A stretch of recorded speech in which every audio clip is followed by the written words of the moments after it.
नमस्कार मित्रमैत्रिणींनो, श्री स्वामी समर्थ.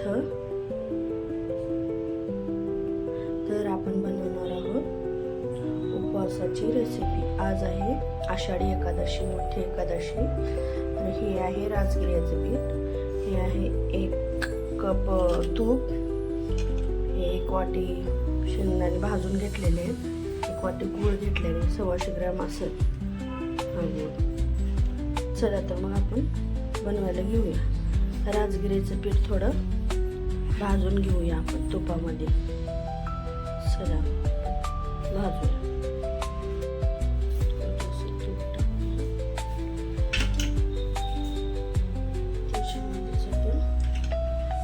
राजगिऱ्याचं पीठ पण टाकूया तुपामध्ये आणि भाजून घेऊया. भाजल्यानंतर बघूया थोडंसं भाजून घेऊया रव्यासारखंच. तर शिरा करता वेळेस रवा कसं भाजतो तसंच भाजायचं. भाजून घ्यायचं. थोडंसं तूप टाकलेलं आहे, पूर्ण तूप टाकलेलं भाजण्यासाठी. भाजून घ्यायचं. राजगिऱ्याचा लाडू नाही खात मुलं, तर अशा प्रकारे त्यांना लाडू करून दिले ना बरोबर खात. लाडू गोड पण असतो, राजगिऱ्याचा पण लाडू गोड असतो, तर साखरेचा असतो, त्याच्यामुळं खात नाहीत मुलं. शेंगाच्या लाडू मध्ये मिक्स करून दिलं ना बरोबर खाते.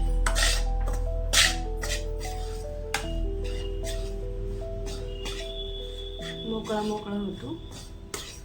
मी थोडासा आता गार व्हायला देते आणि चला मग आपण बनवू वेळेस बघूया कसं बनतो.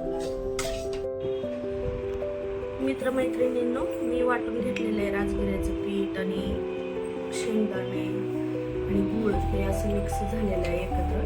चला तर मग आपण हे लाडू वळायला रेडी झालेलं आहे. आपण लाडू वळून घेऊया. रामकृष्ण हरी. चला तर मग आपण लाडू बनवून झालं, बघूया कसं बनतात आपले लाडू. लाडू बनवून तयार आहेत. लाडूला तेल पण सुटलेलं आहे, कारण त्याचे शेंगदाणे होते ना आणि आपण तूप पण वापरलेलं आहे. व्यवस्थित झालेले आहेत. मी देवासमोर ठेवलेले आहे. हे बघा, मी देवपूजा अशी बंद केली. एकादशी होती ना.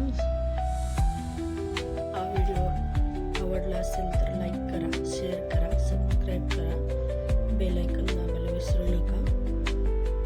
चला तर मग भेटूया दुसऱ्या रेसिपीमध्ये. तुम्ही पण बनवून अशी उपवासाची लाडू